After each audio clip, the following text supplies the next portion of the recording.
அச்சு? என்னாச்சு ரொம்ப டல்லா இருக்கீங்க? நான் நேற்றே பிளான் பண்ணியிருந்தேன் இன்னைக்கு பன்னீர் பட்டர் மசாலா தான் செய்யணும்னு சொல்லிட்டு. கடைசியில் பார்த்தா கரண்ட் இன்னைக்கு ஃபுல் டே ஆஃப். நான் எப்படி பண்ணுறது பன்னீர் பட்டர் மசாலா?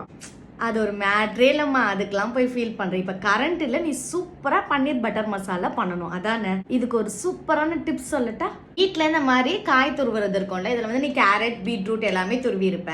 ஆனால் இதில் தக்காளி எடுத்துக்கோங்க. தக்காளி நல்லா வெட்டிட்டதுக்கப்புறமா உள்ளே இருக்க அந்த பல்ப்பை மட்டும் இந்த மாதிரி கேரட் திருவுறதுல வச்சு தக்காளி திருவி எடுக்க போகிறேன். அப்போ வெறும் பூரை மட்டும் கிடைக்கும். வெறும் தக்காளியோட அந்த சாரும் ஜூஸும் மட்டும் நல்லா நமக்கு திக்காக கிடைக்கும் இந்த மாதிரி.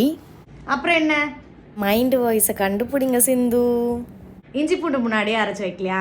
சரி, கவலையே படாத. இதே பயன்படுத்தி நீ இஞ்சியும் பூண்டும் துருவிக்கோ. இஞ்சி பூண்டு பேஸ்டே அரைச்சி வைக்க மாட்டேன், இதுலேயே துருவி சேர்த்துப்பேன் நான். ஓகே சிந்து, நீங்கள் சொன்ன மாதிரியே நான் அந்த காய் துருவதை வச்சு இஞ்சி பூண்டு தக்காளி மூணுமே துருவி போட்டு பன்னீர் பட்டர் மசாலா செஞ்சு பார்க்குறேன், சரிங்களா? நீங்களும் வீட்டில் செஞ்சு செம்மையாக இந்த மாதிரி அசத்துங்க. தேங்க்யூ சிந்து. நீங்கள் சொன்ன மாதிரி இஞ்சி பூண்டு தக்காளி தான் துருவி இருந்தேன், சும்மா சூப்பராக வந்துடுச்சு. இந்த மாதிரி உங்களுக்கு கிச்சன் டிப்ஸ் வேணும்னா அச்சுமா சமையல் சேனலை நீங்களும் சப்ஸ்கிரைப் பண்ணிக்கோங்க. பை. ஃபுல் வீடியோ சேனலில் இருக்க பார்க்க மறந்துடாதீங்க. பை.